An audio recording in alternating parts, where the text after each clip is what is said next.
Queremos agradecer a la iglesia Shaddai y a su pastor que nos haya cedido, que nos haya prestado este lugar para estar con ustedes. Para nosotros realmente una bendición muy grande conocer nuestros hermanos en Cristo, que a pesar de la distancia, a pesar de que nos separan miles de kilómetros, en el Espíritu somos uno en Cristo Jesús.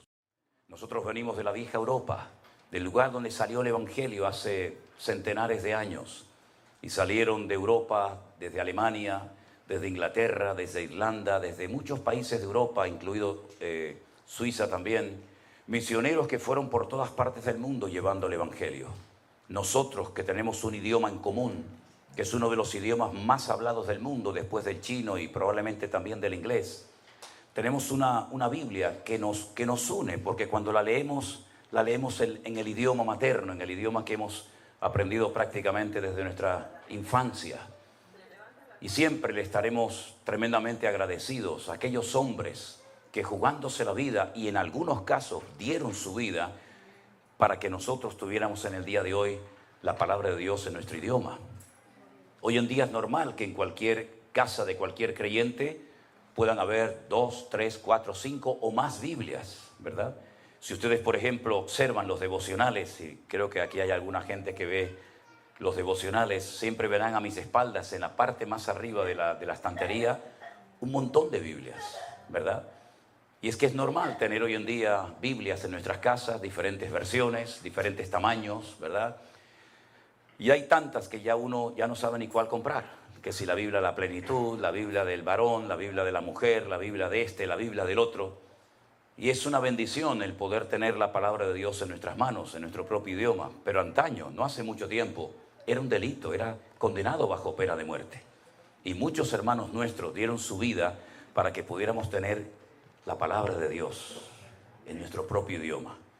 Y no tuviéramos que recurrir a sueños, ni a visiones, ni a mí me parece, yo siento, yo creo, sino qué es lo que dice nuestro Dios. Leyendo la palabra de Dios, vamos a descubrir la esencia de Dios. ¿Cómo es? ¿Qué siente? ¿Qué quiere? ¿Qué le molesta? ¿Qué le agrada? La primera letra de la Biblia que aparece en el libro del Génesis en hebreo es una letra que se llama la letra Bet, que es una letra que significa casa. Es una letra que son 4 preposiciones. No se puede traducir las 4 preposiciones al mismo tiempo. Casidoro de Reina tuvo que escoger una, en, pero podía ser entre, o otra más, ¿verdad? Y la última letra de lo que conocemos como la ley, que es el libro de Deuteronomio, que se ha leído esta tarde una pequeña porción, es la letra Lamed. Si ustedes juntan esa primera letra del Génesis y la última letra del libro de Deuteronomio, juntamos o hacemos la palabra Lev. ¿Y saben lo que significa Lev? Corazón. Cuando usted lee la palabra de Dios, usted se mete y descubre el corazón de su Dios.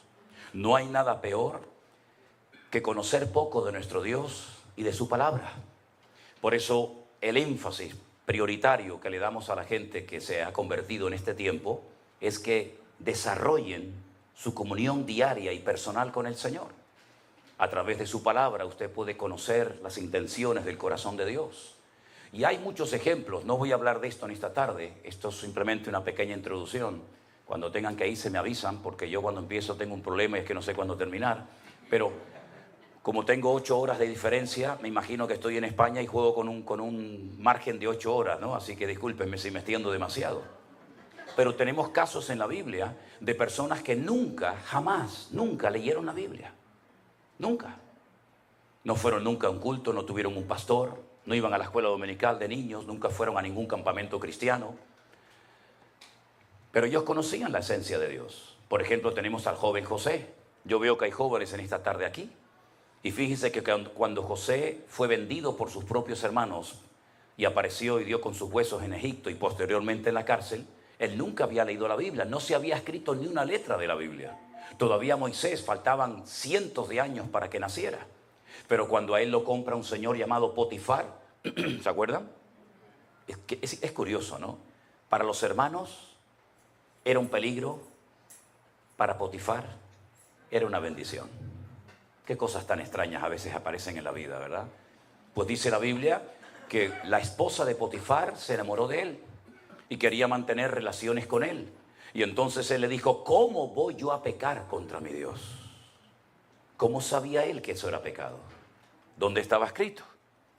No estaba escrito en ninguna parte, pero él tenía comunión y relación con el Señor.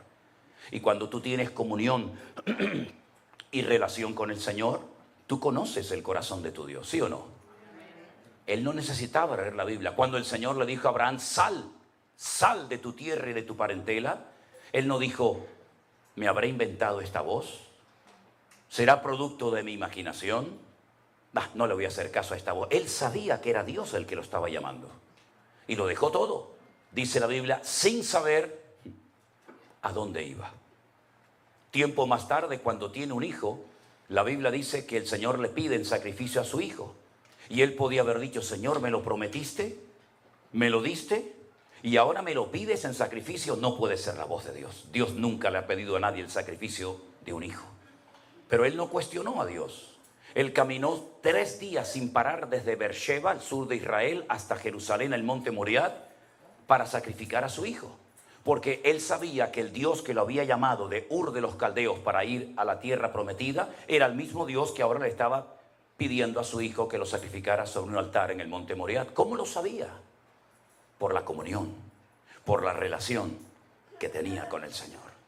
Por eso, hermanos queridos, si algo tenemos que mantener y desarrollar hoy en día más que nunca, es nuestra comunión y nuestra relación con el Señor, porque es lo único que nos va a mantener firmes en estos tiempos difíciles y peligrosos en los cuales nos ha tocado vivir. Amén, hermanos. Amén. Pablo le decía a Timoteo, ocúpate en la lectura. Ocúpate en la lectura. Y fíjate que estando en la cárcel, él le decía, tráeme los libros, tráeme los pergaminos, sabiendo que está a punto de morir y de entregar su vida por Cristo. Él todavía tenía anhelos de prepararse, de instruirse, de tener material para poder seguir preparándose como siervo del Señor. No hay nada peor que un cristiano ignorante. Por eso pasa lo que pasa. Por eso muchas veces han entrado en la iglesia doctrinas de hombres, mandamientos de hombres, modas, métodos, que aparentemente vienen de parte del Señor, pero que después lo único que traen son divisiones internas, problemas y confusión a las iglesias. Por eso, escudriñar las Escrituras, porque ellas son las que dan testimonio de nuestro Señor Jesucristo. Amén, hermanos. Bueno, vamos a leer la palabra del Señor en esta tarde. No sé si la han traído, si no, no se preocupen. Yo quisiera leerles en esta tarde una historia muy bonita, una historia muy interesante de un hombre que se encuentra en el Evangelio de Lucas, capítulo 19. Evangelio según San Lucas, por favor, el capítulo 19, a partir del versículo 1 en adelante. Es la famosa y hermosa historia de Jesús y Zaqueo. Un poquito de agua tiene por ahí. Aquí, ahí está. Ok, gracias. Gracias. Lucas capítulo 19, versículo 1, dice así. Habiendo entrado Jesús en Jericó, iba pasando por la ciudad. Y sucedió que un varón llamado Zaqueo, que era el jefe de los publicanos y rico, procuraba ver quién era Jesús, pero no podía. No podía a causa de la multitud, pues era pequeño de estatura. Corriendo delante, subió a un árbol sicómoro para verle, porque había de pasar por allí. Cuando Jesús llegó a aquel lugar, mirando hacia arriba, le vio y le dijo, Zaqueo, date prisa, desciende, porque hoy es necesario que yo pose en tu casa. Entonces él descendió a prisa y le recibió gozoso. Al ver esto, todos murmuraban diciendo que había entrado a posar con un hombre pecador. Entonces Zaqueo, puesto en pie, le dijo al Señor, Señor, la mitad de mis bienes se la voy a dar a los pobres. Y si en algo he defraudado a algunos, se lo devuelvo cuadruplicado. Versículo 9. Jesús le dijo, hoy ha venido la salvación a esta casa, por cuanto él también es hijo de Abraham. Y terminamos con el versículo 10 que dice, porque el Hijo del Hombre vino a buscar y a salvar lo que se había perdido. ¿Cuántos dicen amén? Amén. Gloria a Dios.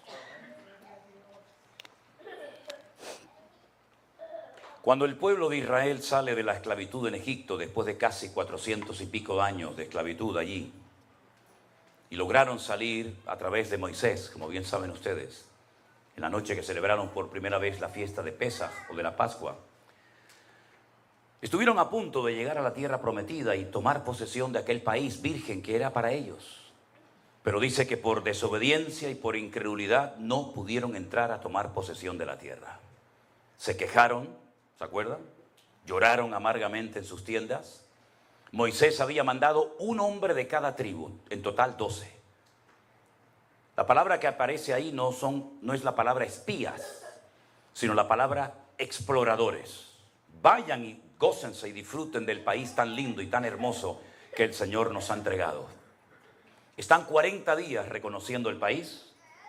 Cuando regresan, la Biblia dice que la gente estaba con la expectativa, con la ilusión de recibir aquel informe. Desanimaron al pueblo. Le dijeron, la tierra traga a sus moradores. La gente es enorme, son como gigantes. Nosotros parecíamos como pequeñas langostas en comparación con ellos. No vamos a poder conquistar el país. Solamente 2, ¿verdad? Como bien saben ustedes la historia, Josué y Caleb, los mandaron a callar y dijeron, ¿qué están diciendo? Es verdad que hay gigantes, es verdad que las ciudades están fuertemente protegidas por murallas, pero nuestro Dios está con nosotros y Él nos va a entregar la tierra. Así que no tengamos miedo, vamos a subir y los vamos a comer como si fueran pan. Lamentablemente no les hicieron caso. El Señor les dijo, 40 días habéis estado recorriendo la tierra a día por año. 40 años dando vueltas en el desierto hasta que toda esta generación de incrédulos desaparezca y Dios levante una nueva y fresca generación sin vuestros temores, vuestros traumas, vuestros complejos y que se atrevan a tomar posesión de la tierra que fluye leche y miel, la tierra de Canaán. Pasaron 40 años, murieron miles de hombres en el desierto y después vuelven otra vez a la frontera de la tierra prometida. Ahí la tienen enfrente y entonces Josué toma una decisión. En esta ocasión no manda exploradores, en esta ocasión manda 2 espías. 2 espías que tienen que pasar desapercibidos. 2 espías que no van a cara descubierta para que todo el mundo los conozca y los vea. Tienen que pasar desapercibidos para que traigan un informe a Josué de cómo es la ciudad de Jericó. Si ustedes han ido a Israel, los que han ido conmigo lo saben perfectamente, tenemos el río Jordán como frontera natural que divide lo que hoy en día se llama Jordania, antaño Moab, de Israel. Y nada más cruzar ese río, que en ese lugar del país es muy estrecho, inmediatamente enfrente te encuentras la enorme y gigantesca ciudad de las palmeras o la ciudad de Jericó. En aquellos tiempos, hoy en día no, en aquellos tiempos la ciudad tenía una doble muralla, eran como especie de círculos concéntricos, ¿verdad? Una muralla enorme por fuera y más adentro otro círculo. Cuando los 2 espías llegan a la casa de una tal Rahab, ¿se acuerdan? Rahab la ramera, les da hospedaje y ella les dice, hemos oído lo que vuestro Dios ha hecho por vosotros. Sabemos perfectamente que la ciudad va a caer en vuestras manos. Hemos oído cómo habéis vencido a los reyes que se levantaron contra vosotros en el desierto. Hemos oído cómo el Señor abrió las aguas del Mar Rojo y toda la gente en esta ciudad está asustada porque su corazón desfallece por causa de los hijos de Israel. Tener misericordia de mí y de mi familia cuando entréis a tomar posesión de la tierra, porque sabemos perfectamente que la ciudad va a caer tarde o temprano. Ellos le dijeron, si tú no le cuentas nada al rey, si tú no le cuentas nada a ningún hombre de que hemos estado aquí, tendremos misericordia de ti y de tu casa. Pero 2 condiciones. Primero, no salgas de la puerta de tu casa, quédate dentro. Si quieres que alguien más se salve contigo, tu padre, tu madre, tus hermanos o quien sea, que estén dentro de la casa contigo. Segundo, este cordón, esta tela, este trapo de color grana o rojo, lo vas a atar en la ventana para que cuando entremos a tomar posesión de la tierra, la gente sepa que en esa casa no tienen que entrar a herir, a matar a nadie, sino que ahí vives tú. Así fue. Todos conocemos la historia. Después de días y días de dar vueltas, la ciudad cae y las murallas de Jericó, según los arqueólogos, que les llamaron mucho la atención. No cayeron según la posición de las piedras de adentro hacia afuera, ni tampoco de afuera hacia adentro se cayeron, sino que todavía tenemos en nuestra retina las imágenes de cómo cayeron las famosas Torres Gemelas. ¿Se acuerdan? Se desmoronaron, cayeron de arriba abajo, porque no era una obra del hombre. Era una obra, una intervención divina y sobrenatural. Las piedras se desplomaron sobre sí mismas y todas las murallas cayeron, excepto la casa de Rahab la ramera, que dice el libro del Génesis que ella vivía, su casa estaba entre un muro y el otro muro, en medio ella vivía. Toda la ciudad se desmoronó, pero su casa permaneció, porque la Biblia declara y dice: caerán a tu lado 1000 y 10.000 a tu diestra, mas tú no caerás, por cuanto has puesto tu confianza en el Señor tu Dios. Eso fue lo que pasó. Aleluya. Tremendo, tremendo. Esa ciudad cayó. Fue la primera conquista importante de la tierra prometida, y de ahí en adelante fueron tomando posesión de la tierra hasta llegar hasta la frontera, hasta el norte, que le tocó en posesión a la tribu de Dan. De ahí que se diga desde Dan, ¿verdad? Desde Dan hasta Berseba, desde el norte hasta el sur. En esta ciudad, que fue conquistada no por una estrategia humana, no por un método humano, sino por la voluntad y el poder de Dios, es donde el Señor Jesucristo se encuentra ahora. Este pasaje de Lucas capítulo 19 acontece en la ciudad de Jericó. Y es en la ciudad de Jericó donde hay un pequeño hombre de una estatura muy, muy pequeña, llamado Zaqueo, que es el jefe de todos los publicanos y además un hombre tremendamente rico. Los publicanos en aquella época eran personas odiadas. Nadie quería tener contacto y comunión con los publicanos. Ellos no eran romanos. Los publicanos no eran extranjeros, por lo menos en Israel. Eran judíos que se pasaron al bando contrario, al bando del enemigo, y se encargaban de recaudar los impuestos para el enemigo, y al mismo tiempo se llenaban los bolsillos. Y por eso se enriquecían de una manera injusta. Este es el jefe de todos ellos. Uno de los peores insultos que se te podía decir en aquella época a un hombre era llamarte publicano, que es lo mismo que traidor. Traidor. Recaudando, sacando el dinero, robándonos el dinero, nuestros ahorros, nuestros recursos, para dárselos al imperio romano, al enemigo. El Señor Jesucristo llega a la ciudad de Jericó porque fue conquistada milagrosamente por el poder de Dios, y este hombre lo quiere ver, pero dice la Biblia que es muy pequeño de estatura. No lo puede ver, no se desanima, no se deprima, no dice, bueno, total, ¿qué más da? Sino que sale corriendo, se sube a un árbol sicómoro. De hecho, el árbol sicómoro más famoso de Israel justamente está en Jericó. Los turistas van y se sacan fotografías al lado de un árbol sicómoro. ¿Y qué es un árbol sicómoro? Ustedes saben que para trepar, para subir a un árbol, a veces uno tiene que poner una escalera, porque las ramas están muy altas, pero el árbol sicómoro no. El árbol sicómoro es muy fácil treparlo, es como si fuera una escalera, porque las ramas empiezan desde abajo, así. Y entonces usted va pisando la primera rama, la segunda, la tercera, y enseguida se ponen en 4, 5, 6, 7 metros muy fácilmente, porque las ramas son muy anchas, muy fuertes y empiezan desde el suelo. Y eso fue lo que hizo Zaqueo.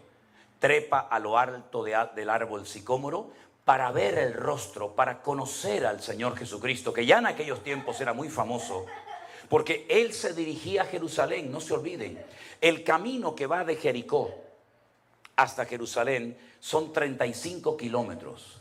Era el camino por el que iban los sacerdotes. Los sacerdotes vivían en Jericó, y cuando les tocaba subir a Jerusalén una semana a ministrar, salían por ese camino, llegaban a Jerusalén y a la semana volvían a su casa y subía otro turno de sacerdotes.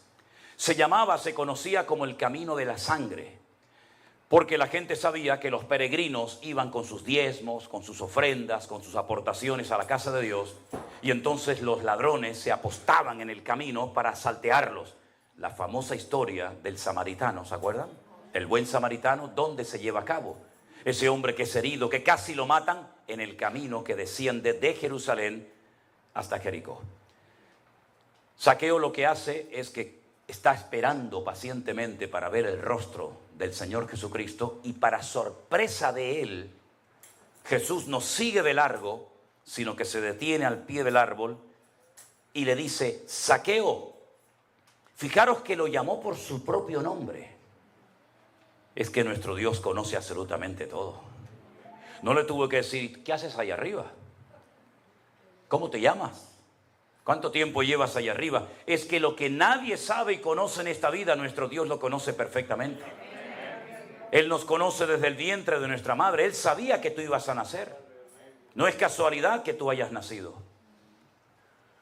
Se quedaron millones de futuros o de posibles hermanos nuestros por el camino. Se quedaron por el camino millones de niñas como tú, pero no llegaron a la meta. Pero el Señor permitió que tú llegaras a la meta. Y cuando eras así una cabecita prácticamente que hay que mirarla por un microscopio, tú llegaste porque el Señor te diseñó desde el vientre de tu madre para que tú vivieras de gloria en gloria, de victoria en victoria y de bendición en bendición. No es casualidad que hayas nacido, al contrario, hay un propósito, hay una razón de ser. Si cuando no eras nada sin Cristo llegaste el primero a la meta, imagínate ahora que el Señor está contigo como poderoso gigante. Nadie te podrá hacer frente en todos los días de tu vida. ¿Cuántos dicen amén? El Señor Jesucristo le dice, baja, baja, baja, Zaqueo, ven. Yo hoy quiero comer en tu casa. Claro, para muchos fue un escándalo. Porque hay personas, cristianas evangélicas también, que ya creen que lo saben todo. Tienen sus esquemas. Esto está bien hacerlo en la iglesia, pero esto no.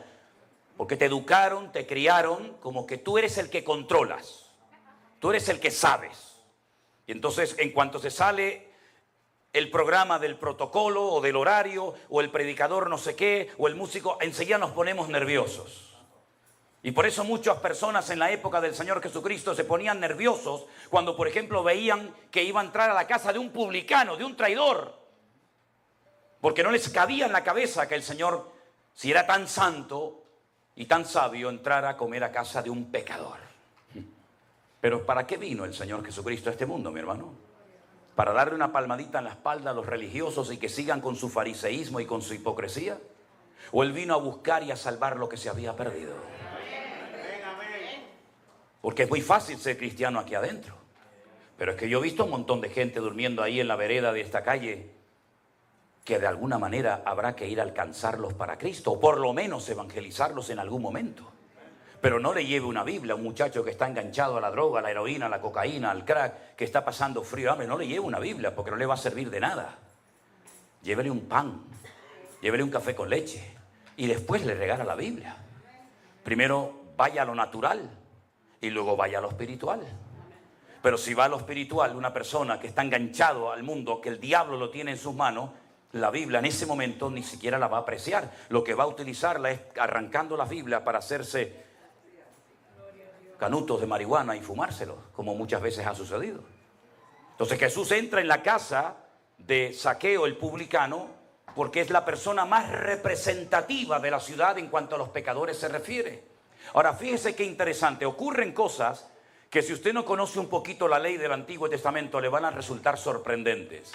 Jesús entró en su casa, no fue solo, sino que fue con 12 hombres más, sus 12 discípulos, ¿verdad?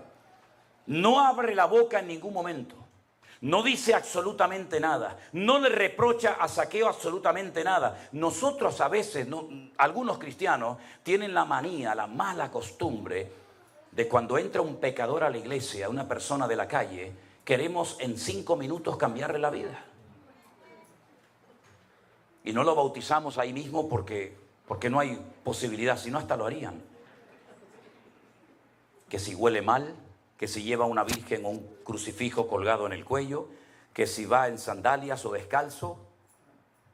Tranquilos, la obra no la vas a hacer tú. La obra la va a hacer el Señor. Porque si la haces tú, la obra va a durar lo que dura el culto. Pero si la obra la hace el Señor, va a durar por la eternidad. Entonces,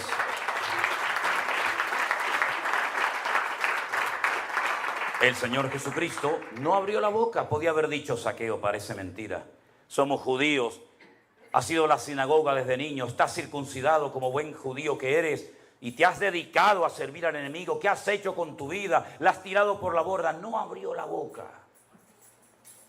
Pero la presencia del Señor cambia a la gente.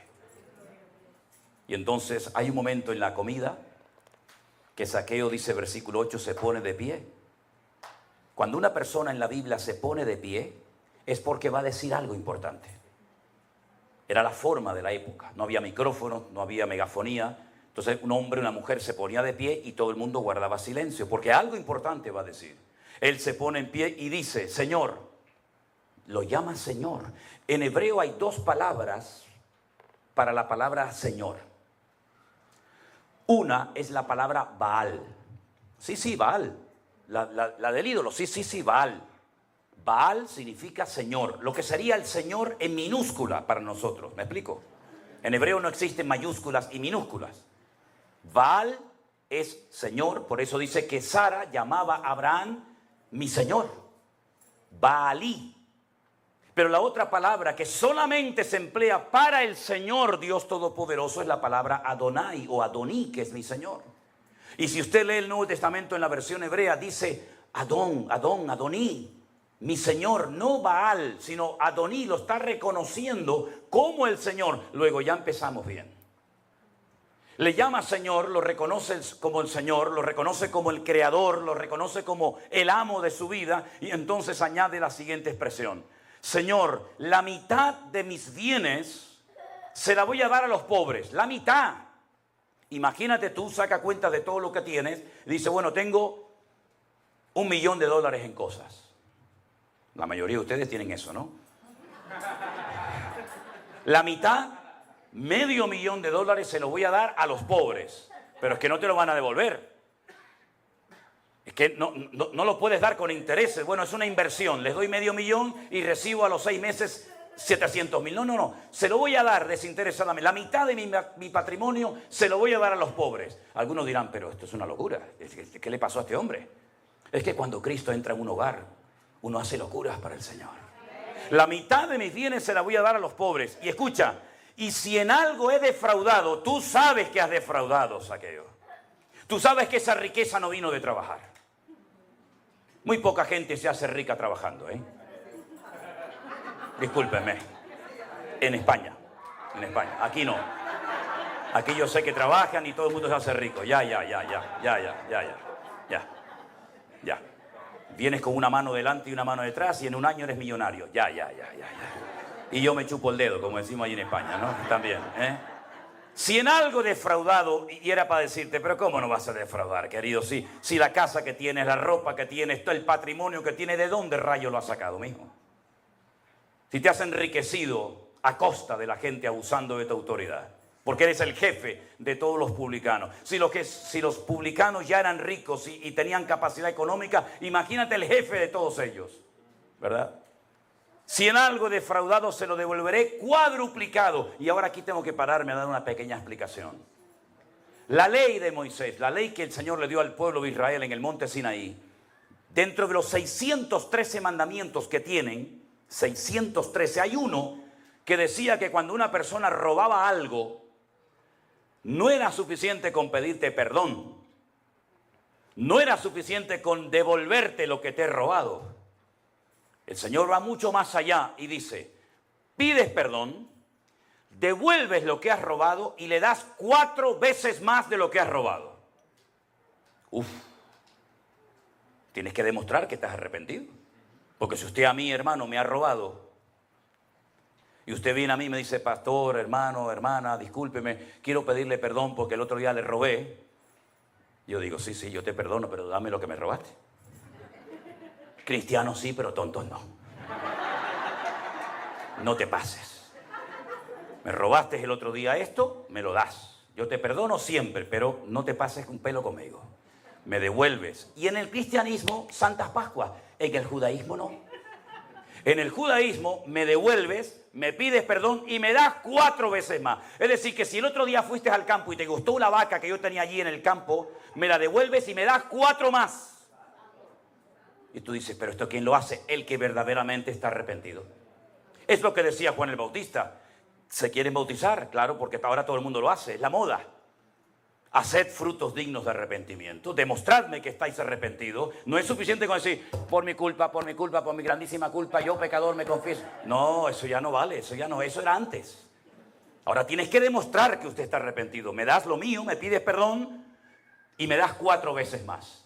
Por eso David robó una mujer y 4 de sus hijos los perdió. ¿Lo entienden? El que roba, 4 veces más.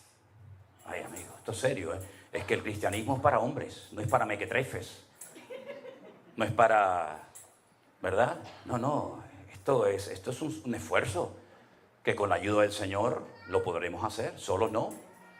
Entonces, cuando Zaqueo se levanta, reconoce públicamente que ha sido un ladrón, un sinvergüenza, que ha robado, que ha manipulado, que ha extorsionado, que ha destruido familias enteras, porque los publicanos iban acompañados de los romanos. Y cuando entraban a una casa, tiraban la puerta y decía, a ver, los impuestos. Y ahora me llevo a la oveja, me llevo a la niña como esclava, me llevo al niño para trabajar en mi campo y toda esa ropa me la llevo. Así eran los publicanos, eran abusadores, eran personas sin escrúpulos, eran personas que vivían solamente pensando para sí mismos, egoístas, ególatras. Y así fue Zaqueo toda su vida, hasta que la presencia del Señor, hasta que el mismísimo Señor Jesucristo entró en su casa y el Señor solamente mirándolo a la cara, le entró una vergüenza, le entró una convicción de pecado. Por eso cuando una persona se llama cristiana, tiene que demostrarlo con sus acciones. Primera de Juan capítulo 1 dice, si hubiéramos pecado, abogado tenemos para con el Padre, y si alguno dice que es hijo de Dios, debe andar como Él anduvo. El título no sirve de nada. En el mejor equipo de fútbol del mundo, ¿saben ustedes cuál es, no? A ver, díganlo por favor. Díganlo, no tengan vergüenza. El mejor equipo del mundo será siempre el Real Madrid. Toda la vida, toda la vida. Lo hemos demostrado hace unos días. ¿O no? No serás de Barcelona. Lo siento por los de Barcelona. El que se pica, que se rasque. En el Real Madrid había un muchacho, hasta el otro día, que se llamaba Cristiano. Pero no era cristiano. Tenía el nombre de cristiano, pero no era cristiano. Y había otro que se llamaba, yo lo voy a decir como se llamaba, perdonen si ofendo, Kaká. Y era cristiano. Sí, era cristiano. Kaká era cristiano. Cristiano no era cristiano. Entonces no es un título. ¿Usted qué es cristiano? Demuéstrelo. ¿Cómo? Con sus acciones. Por sus frutos los conoceréis. No porque cantan lindo, no porque tocan precioso, no porque predican de una forma increíble, no porque tiene una personalidad que, madre mía, arrolladora. No. Es por los frutos los conoceréis. Y el fruto lleva tiempo. ¿Y el fruto cuál es? Gozo, paz, paciencia, benignidad, mansedumbre, fe, templanza. Contra tales cosas no hay ley. En otras palabras, hay que demostrar que verdaderamente hemos nacido de nuevo. No solamente con palabras, sino con acciones. Y cuando el Señor vio en Zaqueo que estaba dispuesto a cambiar, porque hago un paréntesis, no sé aquí en América, pero hay gente que no quiere cambiar. Pastor, a mí me costó 40 años aprender esto. Yo creía que todo el mundo cuando escuchaba la palabra iban a cambiar, pero no, yo me engañé durante mucho tiempo a mí mismo. Hay gente en las iglesias que no quieren cambiar. Entonces no perdamos el tiempo con la que no quiere cambiar, con el que sigue R que R con lo suyo y no quiere cambiar, cuando ese tiempo se lo podíamos haber dedicado a esa familia, a ese hermano que quería cambiar y perdimos el tiempo. ¿Se da cuenta, hermano? Hay gente que no quiere cambiar. Te respetan, te saludan, te admiran, te piden autógrafos, te piden fotos, pero en el fondo no quiere cambiar, va a seguir igual. Pues no pierdas el tiempo, que ya somos muy mayorcitos para perder el tiempo, hermanos. ¿Te das cuenta? Entonces ahora hay un hombre serio, genuino, que dice, no, a mí me va a costar dinero el ponerme en orden. A mí me va a costar dinero, yo me tengo que desprender de cosas que yo he robado a familias. Yo he arruinado la vida de muchas personas en mi ciudad donde vivo y todo el mundo me conoce. Y ahora imagínense, yo digo que soy seguidor de Cristo, sí, pero me robaste la casa, me robaste a mi hija como esclava, me robaste el terreno, me robaste las ovejas, me robaste las vacas. Entonces, ¿qué cristianismo es este? El mismo perro con distinto collar. Antes iba a misa y ahora voy al culto. Antes comía la hostia, ahora como el pan y el vino. ¿Esto qué es? Todo un relajo. Pero entonces el Señor, cuando ve que va en serio y dice, ahora reconoces que has defraudado. Qué cosa curiosa. Es que el Espíritu de Dios viene a convencer de pecado. Entonces ahora, al final de la larga conversación y de la comida, ahora sí habla el Señor. Por eso hay algunas Biblias, como ustedes pueden comprobar, que cada vez que habla el Señor las palabras aparecen en color rojo. ¿Sí? En este caso es así. Y ahora yo voy a leer las palabras que aparecen en rojo, después de haber escuchado a Zaqueo, y dice así, el Señor: hoy ha venido la salvación a esta casa, por cuanto él también es hijo de Abraham. Porque el Hijo del Hombre vino a buscar y a salvar lo que se había perdido. La bendición viene después del arrepentimiento. La bendición viene al hombre y a la mujer obediente, no al que quiere beneficiarse del Evangelio sin pagar el precio, sin pasar por la cruz. Se ha pervertido de tal manera el Evangelio que se le ofrece al pecador, se le ofrece al desobediente todo a cambio de nada. Venga adelante, oramos por usted para que reciba la unción del Señor. ¿Y para qué la quiere? ¿Para pecar? ¿Para seguir en desobediencia? Venga adelante y el Señor le va a sanar. ¿Para qué? ¿Para que te vayas al bar otra vez a emborrachar? No, venga a la iglesia, como dicen algunos hermanos. Venga a mi iglesia que oran por usted y el Señor le resuelve todos los problemas. ¡Falso! No es verdad. Hay problemas que yo tengo porque soy cristiano, que si no fuera cristiano nunca los habría tenido. Entonces usted dirá, ¿y entonces cuál es la diferencia, hermano? Si yo vengo a la iglesia y tengo problemas y tengo dificultades, es muy clara la diferencia. Que antes sin Cristo me volvía loco. La gente recurría a magos, astrólogos, adivinos, tarot, cartomancia, horóscopo, etcétera, etcétera. Y ahora todo lo puedo en Cristo que me fortalece. Y cuando clamo, Él me responde. Fuerte ese aplauso a Él. ¡Aleluya! ¡Gloria a Dios! Ese es nuestro Dios. No se sienta mal si está enfermo y el Señor no lo ha sanado. No pasa nada.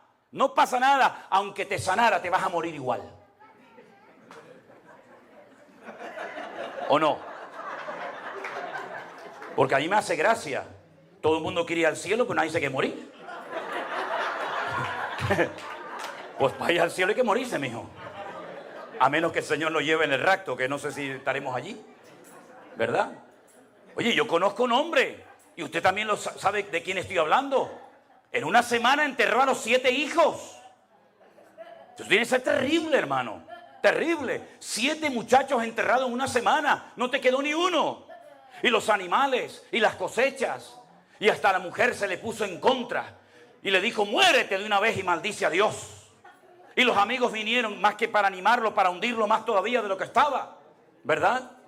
Y la carne se le empezó a descomponer como si tuviera una sarna, una lepra maligna. Se le caía a trozos la piel. Daba asco, repugnancia estar al lado de ese hombre. Y la gente decía, pero si es tan bueno, si es tan santo, si ora tanto, ¿por qué vive así?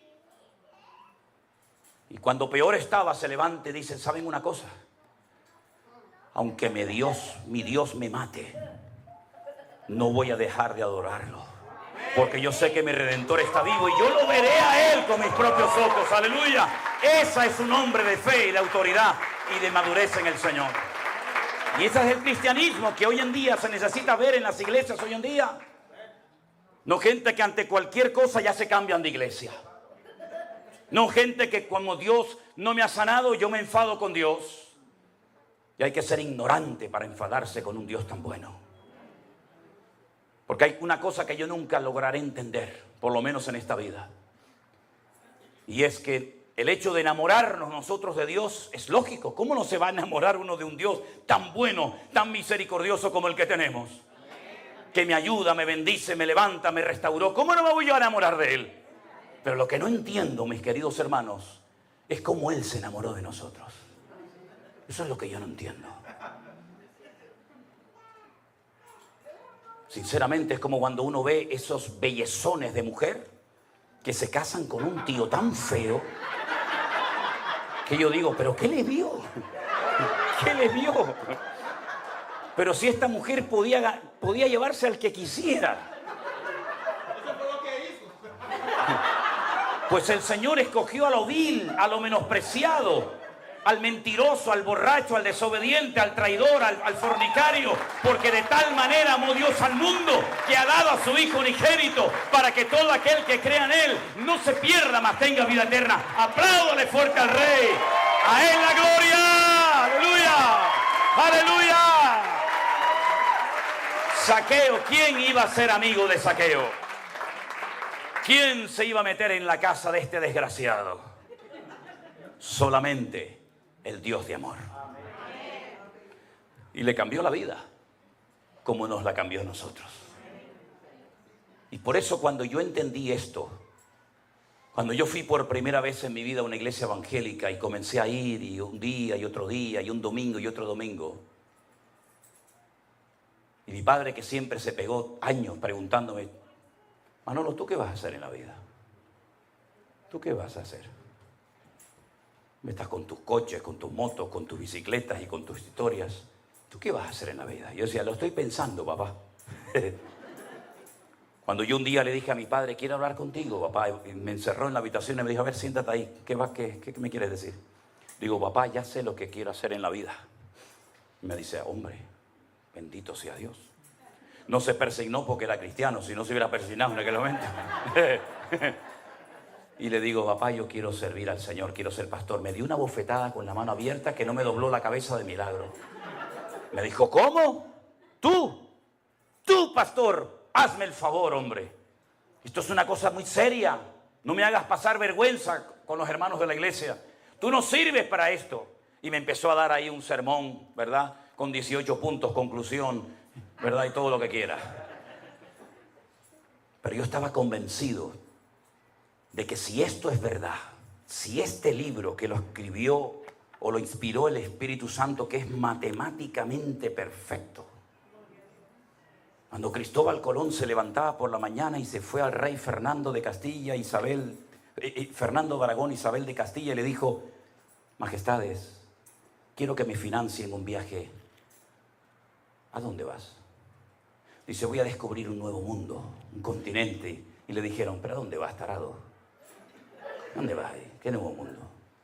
¿Tú no te das cuenta que aquí en España hay un pueblo que se llama Finis Terre? Aquí termina la tierra. Si te vas para allá te vas a caer. Y él dijo: no. ¿Cómo que no? No. Y usted va a Sevilla y coge el diario personal de Cristóbal Colón, y él leía la Biblia. Dicen que era judío.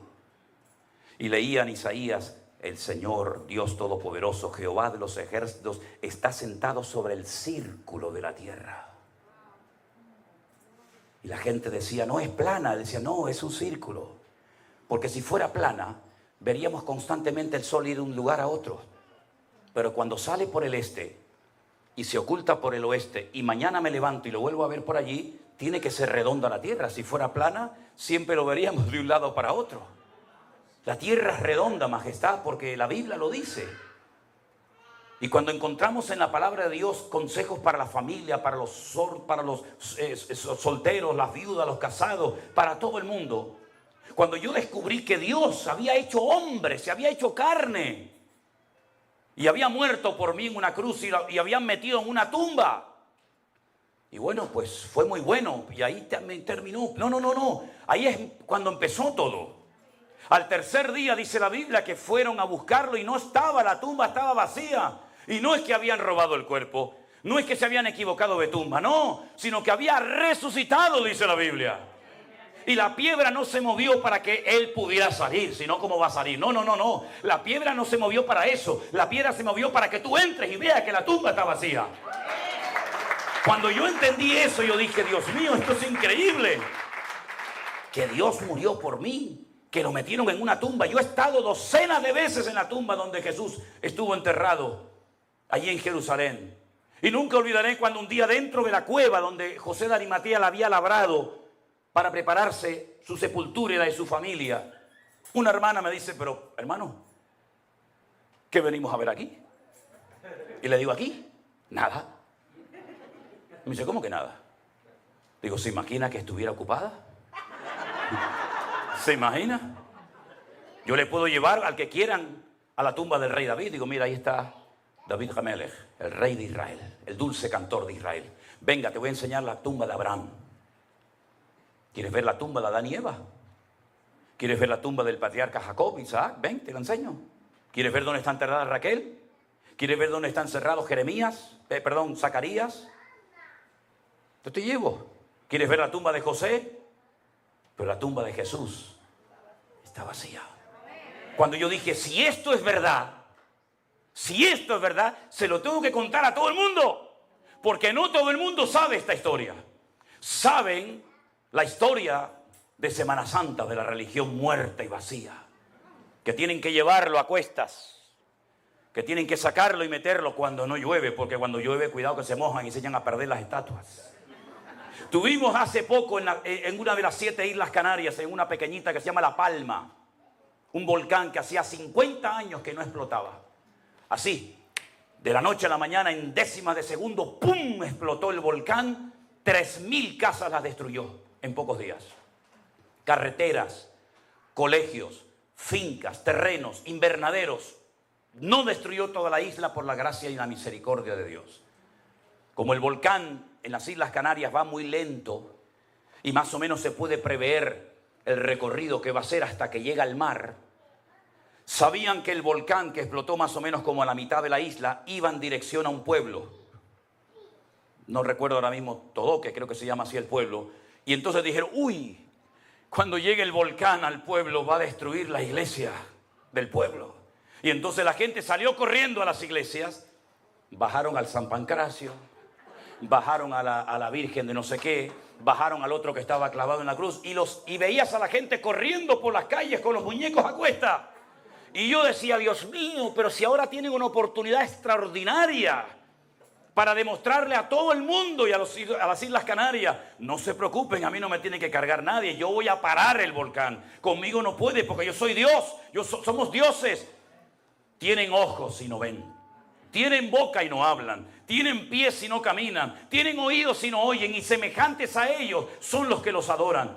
Pero sin embargo, nuestro Dios no hay que cargarlo en hombro. A nuestro Dios no hay que pegarle gritos, porque nuestro Dios dice, clama a mí y yo te responderé. Pedid y se os dará, buscad y hallaréis. Nuestro Dios oye, conoce y está con nosotros. Es El Shaddai. ¿Cuántos dicen amén? Y puede ser que en esta tarde haya alguien que dice, yo ese Dios no lo conozco. Claro, yo tampoco lo conocía. Yo conocía la religión que los españoles trajeron aquí, a América, y a México, y a Venezuela, y a Colombia. Yo conocía esa religión que venía con la ley, con la orden debajo del brazo de los reyes de España, que conquistaran la tierra, tomaran posesión de ellas, y los que se resistieran y no se quisieran convertir al catolicismo, le cortaran el cuello. Esa es la religión que vino de allá. Una religión que no funcionaba allí y la querían traer aquí. Una religión con la espada en una mano y con la cruz en otra. ¿Te bautizas? ¿Te haces católico? ¿No? El siguiente. Sí, venga, para adentro. Esa es la religión que tú heredaste. No la elegiste tú. Te la impuso tu papá, el abuelito y la abuelita. Esa religión no existía en la época de Jesús. Esa es la religión que viene del término religa, reluga, relegare, que significa atarse o volverse a atar otra vez. Jesús no era católico, tampoco evangélico. Jesús era judío, pero él vino enviado por el Padre para dar vida y vida en abundancia. ¿Conoces a ese Jesús? ¿Lo conoces? No lo sé. Ahora, yo ya he terminado, Yo no voy a seguir hablando más, podría hablar hasta mañana si quisiera. Pero ahora le toca a usted decidir qué va a hacer con lo que ha oído. Nosotros no venimos de España a que nos aplaudan, como ustedes comprenderán. Nosotros no venimos a España aquí de vacaciones. Hemos venido aquí para hablarte de mi Señor, el que me salvó, me liberó y me sanó. Si usted no conoce a ese Señor, hoy tiene la oportunidad de decir, como yo dije hace muchos años atrás, yo no creo en Dios, ni en pastores, ni en Biblias, ni en nadie. Pero si tú existes verdaderamente y puedes hacer algo por mí, yo te pido que me ayudes a cambiar, porque yo quiero conocerte. Bendita la hora que hice aquella oración. La hice con 17 años, voy a cumplir 61 años dentro de poco, y no me arrepentiré jamás en la vida de haberle entregado mi vida al Señor Jesucristo. ¿Usted lo conoce? ¿Lo quiere recibir en su corazón? Porque ¿dónde pone el hombre a Dios? ¿Dónde lo pone? Aquí en el cuello, en la cartera atrás te dice, no, mire, yo soy muy cristiano, mire, aquí lo tengo. Encima de la mesita de noche, encima de la cama, ese crucifijo enorme que como se le caiga un día a uno en la cabeza lo mata. Lo ponemos en todos los lados, menos donde tenemos que ponerlo, que es aquí adentro en el corazón. A mí me da igual dónde se vaya a congregar usted, si es aquí, allá o en ninguna. Yo no vengo a hacer publicidad de una iglesia. Usted ha vivido perfectamente sin mí toda su vida y yo sin usted. Por lo tanto, no venimos para hacer un negocio. No. Yo vengo para hablarte del Señor que me cambió la vida. Si usted quiere cambiar y pedirle perdón al único que le puede perdonar sus pecados, porque no hay hombre en el mundo que le pueda perdonar los pecados, ¿sabes? No hay pastor, reverendo, no hay nadie que te pueda perdonar tus pecados sino solamente Dios. ¿Y quién no ha pecado? Dígame. ¿Quién no ha pecado? ¿Aquí no has pecado nunca?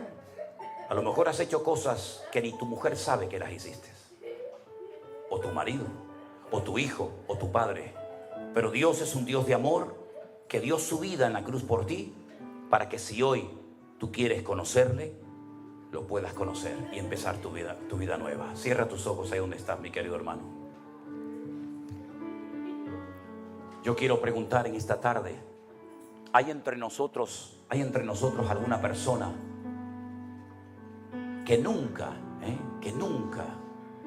le ha entregado su vida a Él, al Creador del universo, al Señor Dios Todopoderoso? Pero tú lo quieres hacer en este momento. Ahora es el momento de hacerlo. Ahora es el momento de decir, Señor, perdóname. Cambia mi vida, Jesús. Quiero conocerte. Me gustaría mucho poder orar por usted. Me gustaría mucho poder orar por ti. Simplemente tienes que levantar tu mano ahí donde estás.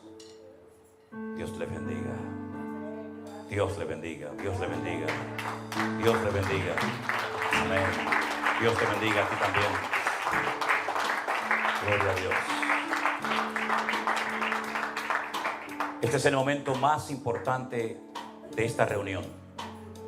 Es el momento de mayor reverencia. Si hemos tenido que cruzar el charco para venir aquí, a que estas personas en esta tarde le entreguen su vida a Jesús, ha merecido la pena, pastor. Ha merecido la pena. Voy a pedir por favor a los que levantaron su mano, si son tan amables, ¿pueden pasar aquí un segundito? Y oramos juntos al Señor. Pase adelante, por favor. Yo no les conozco a ustedes. No hace falta que aplaudan, no hace falta que aplaudan, no hace falta que aplaudan. Yo quiero que toda la iglesia esté orando. No me estén mirando a mí. Vamos a orar. Aquí hay almas que van a pasar ahora de muerte a vida. Va a haber gozo en el cielo porque va a haber a pecadores arrepentidos que le van a entregar su vida a Jesús. Y es el momento más importante de este culto en esta tarde. ¿Hay alguna persona más entre nosotros en esta tarde que le quisiera entregar su vida a nuestro Señor Jesús? Con toda libertad puedes todavía pasar al frente. Gloria a ti, Señor Jesús. Voy a pedirle a los que pasaron adelante en esta tarde que cierren sus ojos junto conmigo y repitan conmigo esta oración, que no es una oración mágica, no es una fórmula religiosa, sino es simplemente una forma de guiarte para que usted pueda rendirle hoy su vida al Señor Jesús. Repita conmigo, por favor. Señor Jesús, en esta tarde te doy gracias por haber muerto por mí en la cruz. Te doy muchas gracias, Señor, porque ocupaste mi lugar en la cruz. Yo quiero que tú perdones todos mis pecados. Dígalo conmigo. Yo quiero que tú perdones todos mis pecados. Quiero que en este momento entres en mi corazón. Yo recibo al Señor Jesús como mi Señor y mi Salvador personal. Límpiame, Señor. Hazme un hijo tuyo, Señor. Y yo públicamente confieso, dígalo, quiere oírlo. Yo públicamente confieso que a partir de hoy el Señor Jesucristo será mi Señor y mi Salvador. Renuncio al pecado, pondré mi vida en orden, te obedeceré y cumpliré con tu palabra todos los días de mi vida. Te lo pido con toda mi alma, Señor, en el nombre de Jesús. Amén. Quiero orar por ustedes en esta tarde y pido a la iglesia que se unan a mí y oremos por ellos. Padre, en el nombre de Jesús, soberano Dios del cielo y de la tierra, te pido que tú bendigas a estas personas que en esta tarde han sentido en su corazón pasar al frente en esta plataforma de esta iglesia y públicamente confesarte delante de los hombres.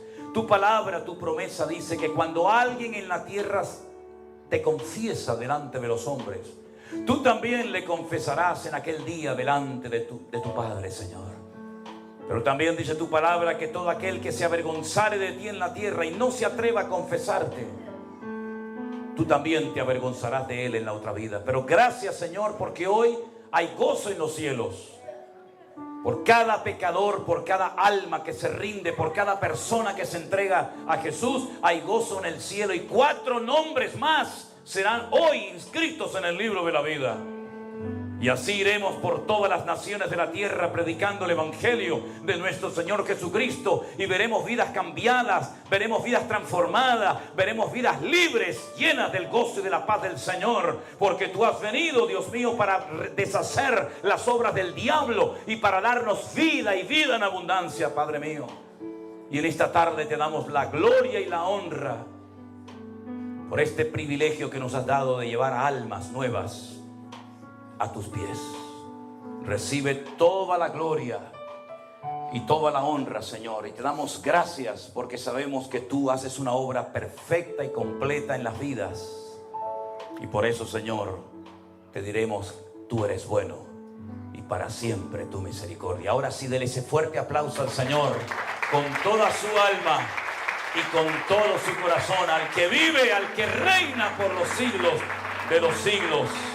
Amén, amén, amén, amén. Póngase de pie conmigo en esta tarde. Aleluya. Gracias, Señor Jesús.